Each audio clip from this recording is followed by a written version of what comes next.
Hello everyone and welcome back to my channel. If you remember, last week I read the first book in Ellery Adams' Secret Book Scone Society, and I had said that I was going to start reading the second book, which is The Whispered Word.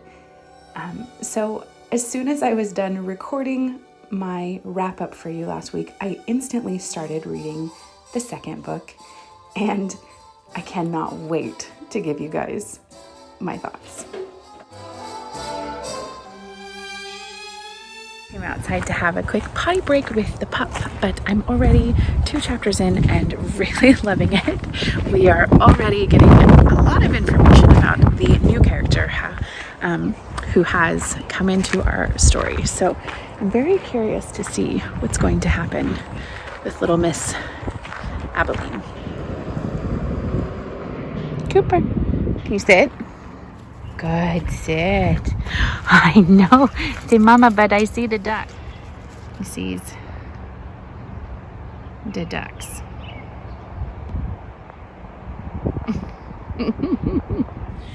So we are back home now. It's about 3 o'clock. We've been home for a while, but we had lunch, and then my middle daughter and I went and planted some yellow tulip bulbs that my husband had gotten from a coworker out in the garden with all of our pink tulips. But before we left, so earlier today on the Disney Housewives Instagram, she had reposted a post to her stories from the book of the month. And it was like a fun little reading challenge where you were supposed to look up the temperature in your town and read that many pages. So today here it was only 59 degrees, so I only had to get to 59 to meet that challenge. So before I left, I got to 64 pages, which is chapter 5. And so far, I'm really enjoying the story. So again, we're of course following the same 4 women from the Secret Book Scone Society, but there is a new player on the board. We've also already met a couple new characters from the town, a deputy from the police department, a couple other members from the police department, of course, the young girl, Abilene. I've also met Griffin and Tamara. Griffin owns a new store that has gone up in Miracle Springs called Virtual Genie, and it's based off of his favorite book, Arabian Nights, and so it has that very like Arabian Aladdin feel to the store. But we've also been introduced to Amanda Fryer, who seems to be a member of the town that nobody really cares for. She kind of seems like a rough around the edges kind of character, and we've been introduced to her, and by chapter 2 we already had our first dead body. So this one is definitely hitting the ground running. So far, our murder victim appears to have possibly committed suicide. However, our 4 small town sleuths have a very different theory. So we are getting into that bit, and I'm very curious to see where this one is going to go. So it is 3 o'clock. My oldest is at tennis practice until about 5:30, and my husband won't be home until about 5:30 or 6. So now that I've done my sit down and read for a couple hours and see how far I can get. I would love to, if possible, get halfway through this book. So as you saw, I'm sure last week, I decided not to put the footage of this book into last week's video. I was already at, I think, 25 minutes. So we're just gonna go ahead and pick it up for now. So it is currently still Thursday of last week when you're seeing this video. I'm gonna make myself another cup of coffee and get ready.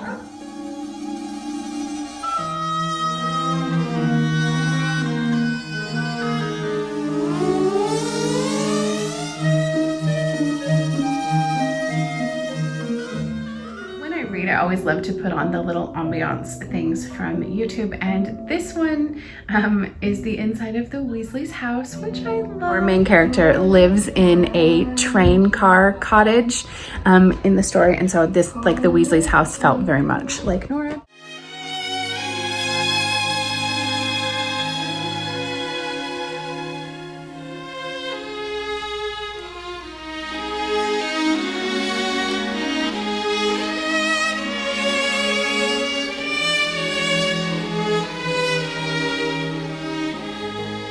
So it is now Friday, and last night I got to page 155, which is the start of chapter 11. So I'm already halfway done with the book, and I am loving this one just as much. So we are still following the same group of 4 women: June, Hester, Nora, and Estella. But this one has added a whole new murder mystery. Like I said yesterday, by chapter 2, we already had our first dead body. We now have our second dead body, and there are just so many questions being raised about this girl, Aveline, who came into Miracle Books with a hospital bracelet. And so far, one of the members of the group really is starting to wonder if she is hiding something, and if she's hiding something very sinister. One of the members of the group is like totally coming to her defense, really more, I think, out of personal feelings and her backstory, more than necessarily because she actually thinks Aveline might be innocent. But this murder mystery and this story is almost a little bit more eerie. And there's just like a lot of layers to it. There's also been some interesting information that ties into it about like the disappearance and theft of some rare books that kind of play into the murder mystery a little bit. So I'm really intrigued to see where this story is going to go. I have just over 140 pages, I think, left. So I'm really going to try and see if I can finish it tonight. I'm getting a late start on my reading today because we had to be out in Deer Park today because my kids had to take their state test to end our school year. And my oldest daughter got to play in districts today for tennis. Sadly, she lost, but she played so good. It's already about 3 o'clock and I'm just now sitting down to read it. So I really don't know if I can read that many pages tonight, but I'm going to give it a solid effort. It's really easy to read. It's not like, I wouldn't say it's super fast paced, just like the first one wasn't, but you just keep wanting to come back to figure out what's going on. But I also feel so connected and bonded to these 4 women. I just feel like I'm really there with them. This particular book, it's the first time where we're kind of starting to see that their friendship is still really new, and there's a little bit of a rift going on, but it's like this is really the first time these 4 women have ever opened up and been vulnerable with other people. So I think that was like bound to happen, but I'm really, really liking it. There is one section that I wanted to read to you guys because I just love it. So earlier in the book, we had a little interaction with Nora and a family, a young mother and daughter and son who came into Miracle Books. Based on some of the stuff that happened in book number 1, the town is kind of experiencing some financial problems.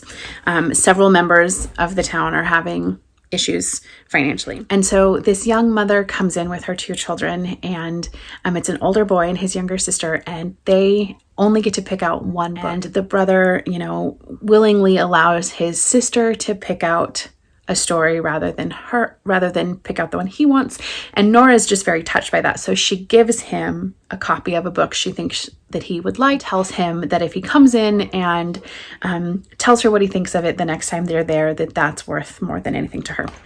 And so now they are back, and it's just the cutest. So the young boy is talking to his sister. "You can have 2 picks in a row," Harry said magnanimously. "It's my turn, but you can have it." Delilah threw her arms around her brother before hurriedly letting go. Harry blushed, embarrassed by his sister's gratitude. Later, as Nora totaled the family's purchases, she noticed that Delilah had chosen Aliens Don't Wear Braces as her pick. This was, in fact, the very book her brother had wanted the last time they'd come into the shop, but it hadn't been his turn to choose. "Your children have great hearts," Nora said to their mother. "I wish I had lollipops or something. I'd like to reward them." The woman smiled at Nora. "What you give them is better than candy," she said. "This bookstore is their magic carpet ride. The stories can take them anywhere they want to go, and every journey makes them better people. This bookstore is a circus, magic show, candy store, and amusement park rolled into one. I should be giving you a lollipop each time we come." With a laugh, she ushered her children towards the exit. The family's visit reminded Nora of all that was good in life. It was such a sweet, I just love how she said the store was all of those things, because it's like that to me is so true of reading and bookstores. For anyone who just loves getting lost in a story, that was such a beautiful description. And I really, really liked that, because to me, there's just something so magical about books. But I'm going to jump back in and see how much more I can read. And then I will update you guys on how far I get.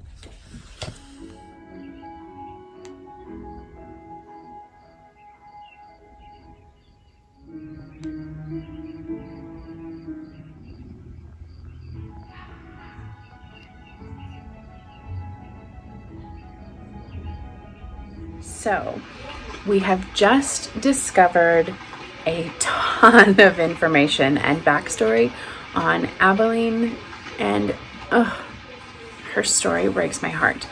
But now there has also been a huge revelation about how our first dead body may have ended up that way. You guys, this one has so many layers to it. Also, I have the cutest sleeping puppy next to me, and he keeps twitching his little paws. And I have totally changed into comfy clothes, so ignore my change of clothing. And I'm listening to rain on my TV, and it's just cozy. But anyway, I'm like so shocked, and I can't wait to find out what's actually going on here.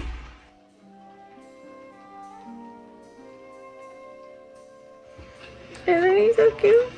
I know I keep showing him in all of the things, but I just love him. He's so cute.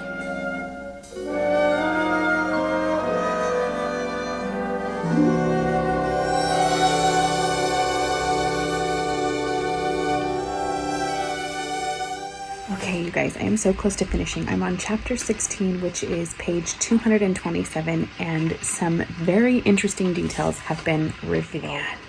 We've had another incident. I am so I just want to know what's going on. And so many pieces to the mystery of our two dead bodies are starting to weave themselves together, and I'm just so curious as to what's going to happen. I'm only about 60 pages from the end, and I'm really hoping I can finish it tonight. My husband is home and he is making dinner, so I am probably going to have to stop soon, so I probably won't check back in until tomorrow, and I can give you guys my final thoughts. But oh my goodness, I cannot wait to see what is happening. Hello everyone. So it is now Saturday, and I finished book 2 of the Secret Book Scone Society, which is The Whispered Word by Ellery Adams, last night. I loved this one so much. Sorry, I am outside. It is early in the morning. My kids are still sleeping. My husband is still sleeping. So I came outside to film my reading wrap up because I wanted to give you guys my immediate thoughts. I think sometimes if you sit and wait a little bit longer, your immediate thoughts change. But I apologize because there are birds. My dogs are playing.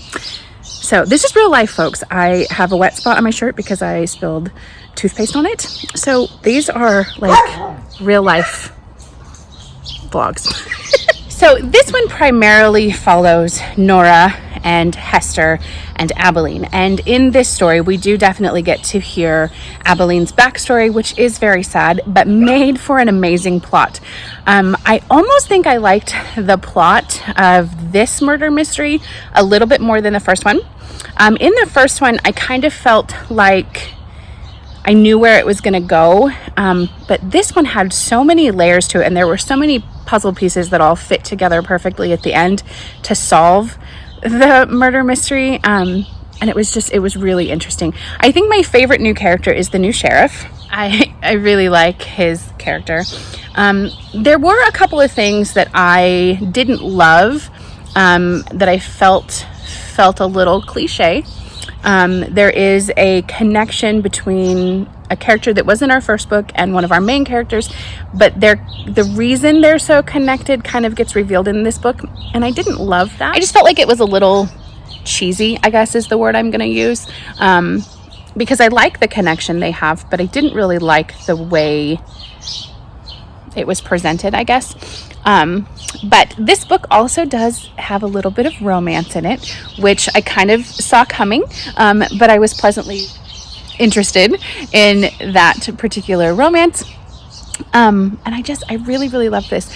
So I started the first book on Tuesday, finished it by Wednesday, started this one on Thursday, and finished it last night. So I read both books 1 and 2 of the series in 4 days.